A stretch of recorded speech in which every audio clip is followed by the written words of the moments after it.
What's up, Exiters? Today we've exited off New York City to bring you a special video. We're doing all things Ghostbusters. I'm going to be showing you the locations from the film, iconic shots, trying to line some stuff up, so get ready to bust some ghosts with us. Join us on this adventure.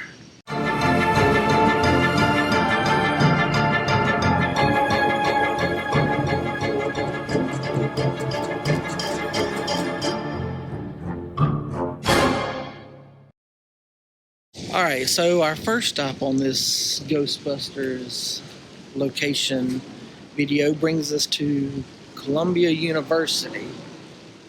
We are outside of the Low Library, where the iconic opening shot where you see over the head of the statue and it pops up Ghostbusters. So we're going to try to line that shot up for you guys as best we can, but I don't have a long range lens to be able to really zoom in, but I'm going to give it our best shot. Alright, so this is about as close as I can get on my camera.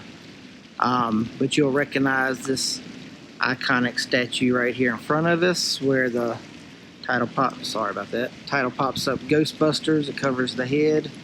So our next stop is going to be where Ray and Peter, or where you see the plaque where you go into the paranormal room where Peter's conducting his little experiments with the guy and the girl. This would have been where the camera was catching people going in, and right here on this would have been the plaque. So you kind of would have gotten a shot like this right here, where you could see the plaque and you could see people walking in. So this is what the front of the building would have, it looks like, that they used for their sketchy yeah, their sketchy experiments. Peter's trying to get him a woman. So our next stop on this tour, this movie set tour of Ghostbusters, is here in front of the New York Public Library on the on 5th Avenue, right here in front of West 41st Street and West 42nd Street.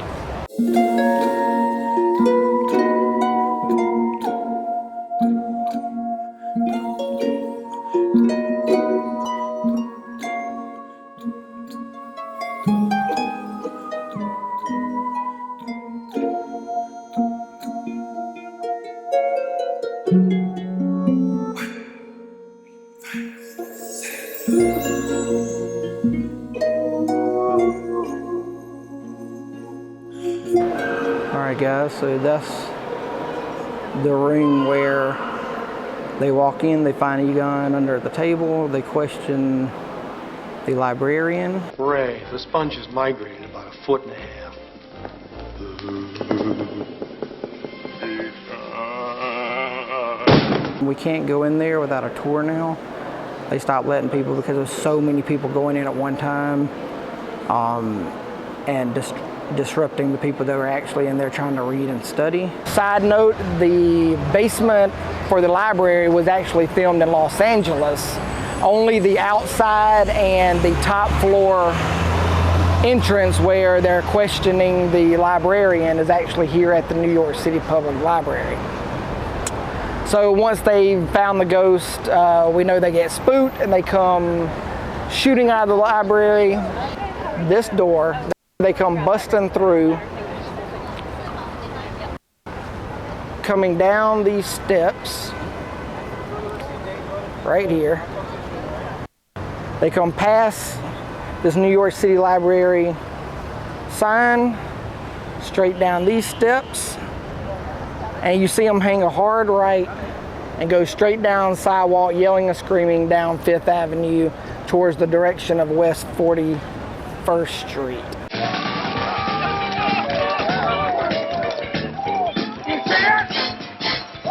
We'll get back to you. What?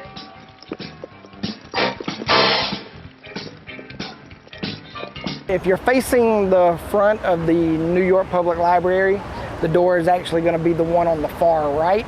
There's one on the left. There's one in the middle where some handrails are. During the production, there was actually scaffolding set up over those particular handrails. So I believe that's why they were coming out of the door that's on the right if you're facing the library. So these handrails right there, that's where the scaffolding was, from about where this orange cone is, about halfway up the stairs. So it wasn't that door. Like we said, it was this one here on the right side. It's even still got something in the window. After coming through this door, this says exit only. Makes sense, exit only. They would have came out. This is the view they would have had as they're going down these steps.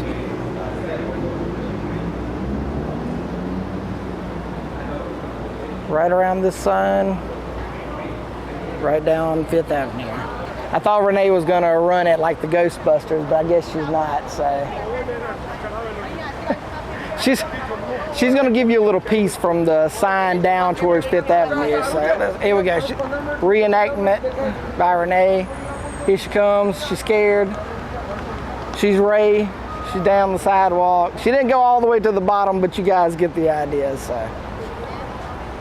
I felt real jiggly doing that. All right, so our next shot after they run out of the library, they're headed back to Eden Hall, their laboratory. They make a turn right where Renee just did, and they're coming up this way, and Ray and Peter are both talking, and Egon's behind them, trailing, doing his little, crunching his numbers. So they get right about almost where I'm standing. That was your whole plan. Get her. It was scientific. I just got overexcited. But wasn't it incredible, Pete? I mean, we actually touched the etheric plane. You know what this could mean to the university? They're right about here in front of these steps in this area. And right about here where these garbage cans are, that's where Peter is going to give Egon the crunch bar, telling him he's earned it. You've earned it. Anyway, they're headed back to their lab. That's when they find out they're getting kicked out. The university, the dean, don't want to have nothing to do with them. They give crappy work. He tells Peter, you have questionable methods. You don't produce results. Our next stop brings us over here on the other side of the library. So this is the part where Peter and Ray are having a drink. Peter is actually sitting up on this ledge with his back against this, because you can see the library over his shoulder. You can see this building in the backdrop. And this is where he's like, we're destined to get thrown out of here, Ray, to go into business for ourselves. Forget MIT or Stanford now. They wouldn't touch us with a 10-meter cattle prod. You're always so concerned about your reputation. Einstein did his best stuff when he was working as a patent clerk. You know how much a patent clerk earns? No. Anyway, so Peter would have been sitting there. We can't get over here. They have bars now, but right around in this area would have been where Ray was talking. The camera would have probably been set up back here shooting Peter at this angle, but as you can see, they have bars up now. Peter would have popped down. Peter and Ray would have walked over here.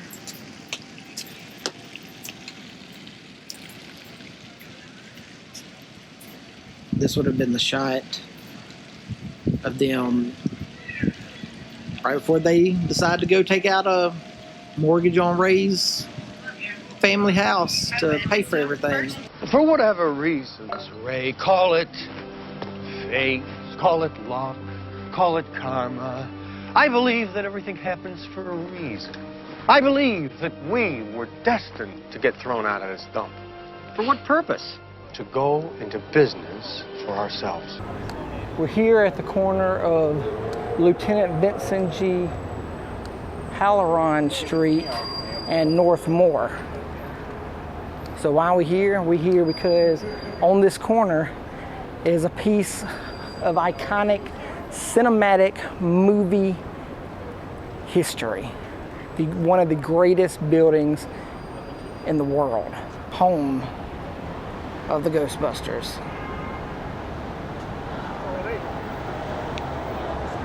Right there.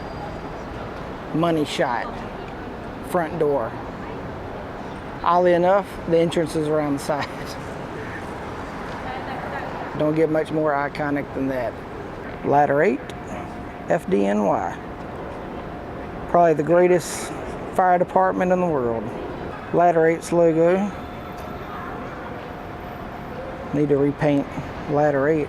They actually have, you see where it says entrance. But if you look closely on the wall from the movie, around the corner is still really faint with the arrow. They just haven't redone it. You can see there to get in, and even in the window they have the Ghostbuster sign. There's the actual entrance. Ray would have brought the Ecto-1 in when he first got it. Yeah, he would have came right down here. He would have made that hard turn right there where Peter would have stopped him and said, "Hey, you can't park that here." You can't park that here. They get their first call, and Janine's like, "We got one," which I never understood because technically that wasn't their first call. Because Sigourney Weaver came in, but they treated her real sketch.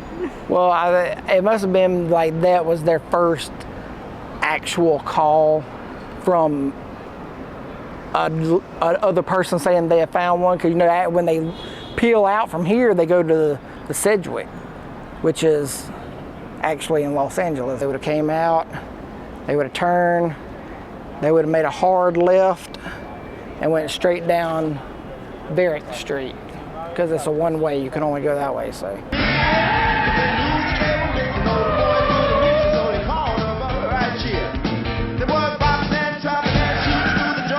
And I love the fact that it is a hook and ladder. It is a company, but they leave the Ghostbusters sign up so people know this is it.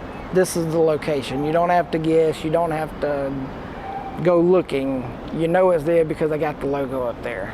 So our next stop on this Ghostbuster movie trip here in wonderful New York City is the scene where Dana's coming out from having orchestra rehearsal practice, and she sees Peter kind of doing his little hop thing, and they're talking about what he's found out about her apartment and Gozer, and he's making fun of the guy that she's with, spraying the nasal spray up his nose, and you know, who's the stiff? So she would have came out of this door right here, this double door. They're walking out, they're talking. She looks this direction. There's the fountain. Let me zoom in a little for you guys. So she would have seen Peter kind of I don't know where they get these guest conductors. I mean, someone should tell them it's not going to do them much good to scream at us in German. Well, I don't think that the man is competent to conduct a major symphony orchestra. So there's somewhere, from what I find out, the reason we know that is because there's posters behind Peter when he's doing his little, means they would have been right down through here. Because behind me, this looks further away in the camera than what it really is. It's probably only like 20 feet from me right now.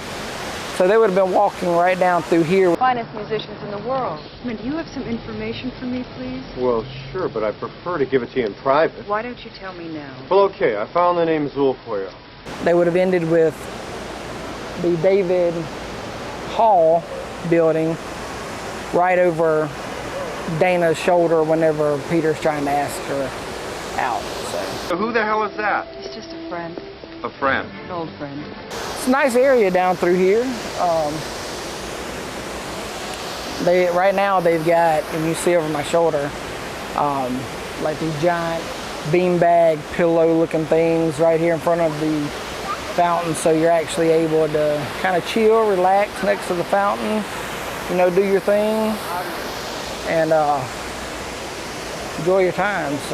So for most of you know, we're only doing the ones here in New York, because parts of the movie, like the inside of the Sedgwick, was actually out at the Biltmore in Los Angeles, along with various other scenes. We've actually talked about a few of those in our Black Dahlia video, so if you haven't seen that, where we give the life and history of Black Dahlia and then end with trying to contact her spirit at the Biltmore, which is the Sedgwick. Check that out. We'll post it up here. This is the home of Dana Barrett and Louis Tully. So you remember when Louis is having the party. So right there is the door he would have ran out, about knocked the bellhop over. He comes across the street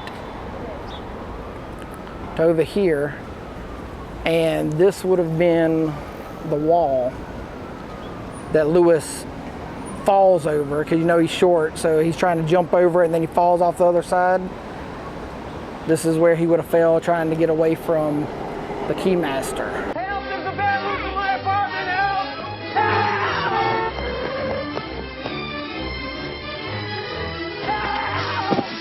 Help! A bear in his apartment.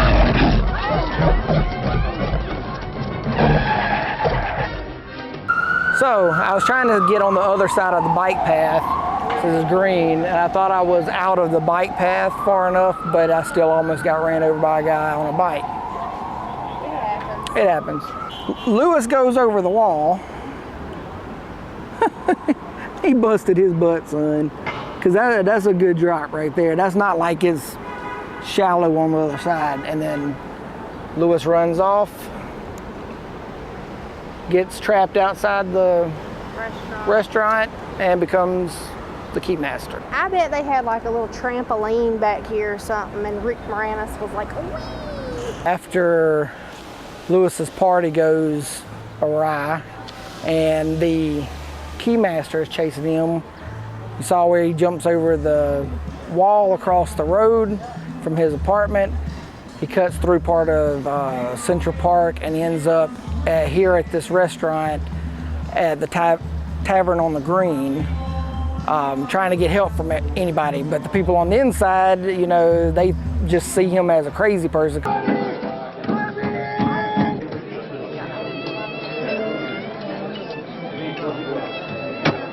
It's gonna be hard to see it because they actually have like bushes in front of it now. But right here,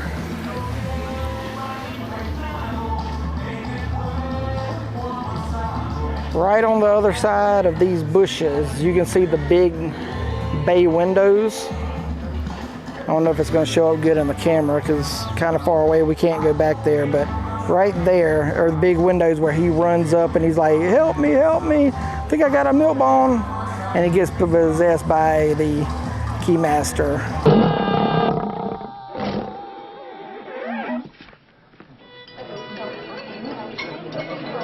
This is gonna be after Louis Tully gets possessed by Vince Clortho, Keymaster of Gozer.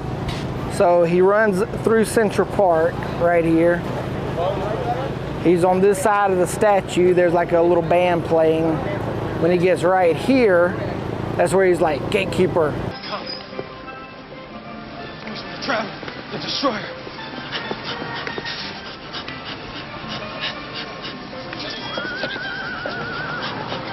Gatekeeper. And he runs up, you can't, there's a whole bunch of carts here, but on this side, we'll walk over, because I can't go up there. But right between this pole and the next, that's where the horse is sitting. And he's like, I am Vince Clortho, Keymaster of Gozer. He's like, are you the gatekeeper? I am Vince Clortho, Keymaster of Gozer. Volkas Sildroar, Lord of the Sabulia. Are you the gatekeeper? And the guy's like, hey, he just pulls the wagon. I'm the one that makes the deals. He turns around and snarls at him. Hey, he pulls the wagon. I make the deals. You want to ride? And he's like, wait for our signs and our prisoners will be released. You all perish in flames, and he runs off. away from him. The guy's like, what an asshole. Wait for the sign, and all prisoners will be released. You will perish in flame! What an asshole. And then he would have ran off right where that column is, back out that way. So it's a little busy. It's hard to get some of these shots right up on it, but we're doing the best we can. We're having fun doing it. So I will show you guys the shot when Ray has summoned up the Stay Puft. And you guys remember when he comes in, he steps on the church. You kind of see the front of the church. I'm going to show you the side of it. And Peter's like, yo, nobody steps on a church in my town. Nobody steps on a church in my town! All right, so this is the side of the church. And he's coming straight up here. And the guys are standing, which the top floor in the movie was actually CGI and all that good stuff, but let's say that's the top. He steps here, they shoot him from right up there, just above my finger. So they're shooting him straight back down on here after he's done stepped on a hole, put a hole in this beautiful, beautiful church right here.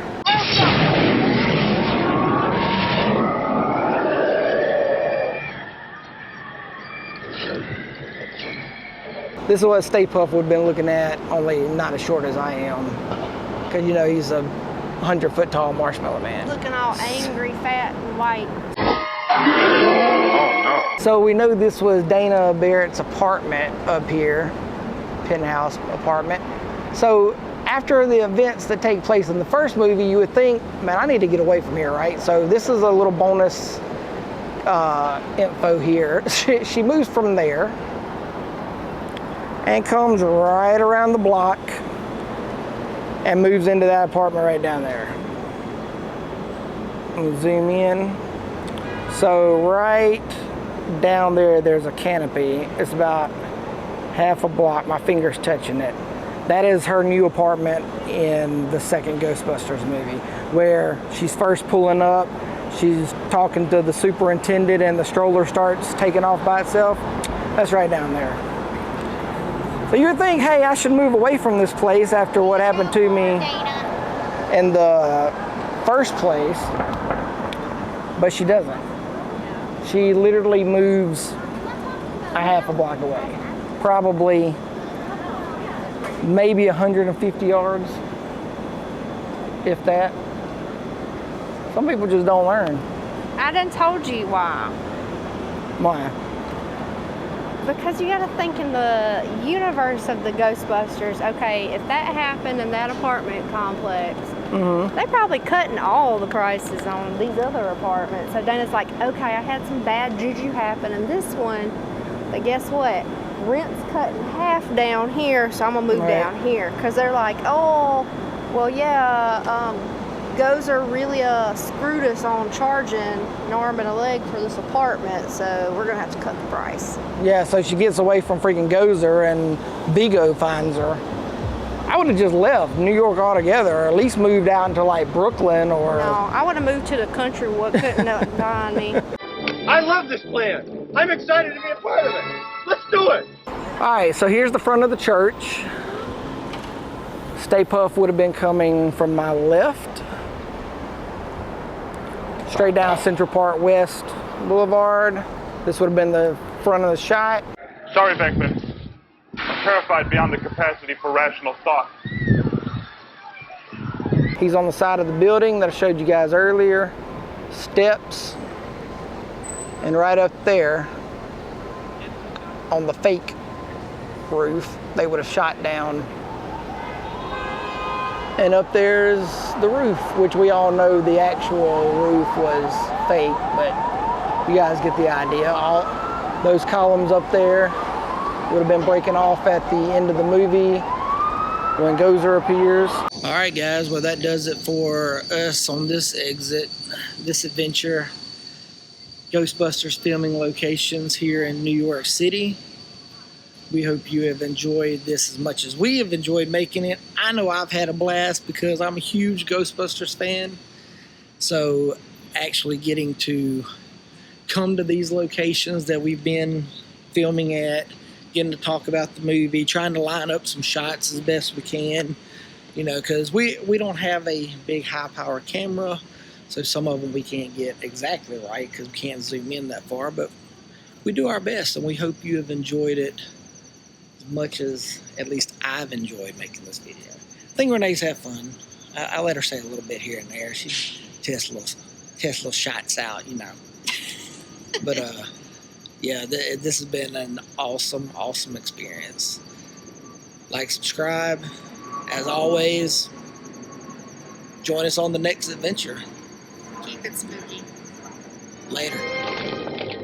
See you on the other side, Ray.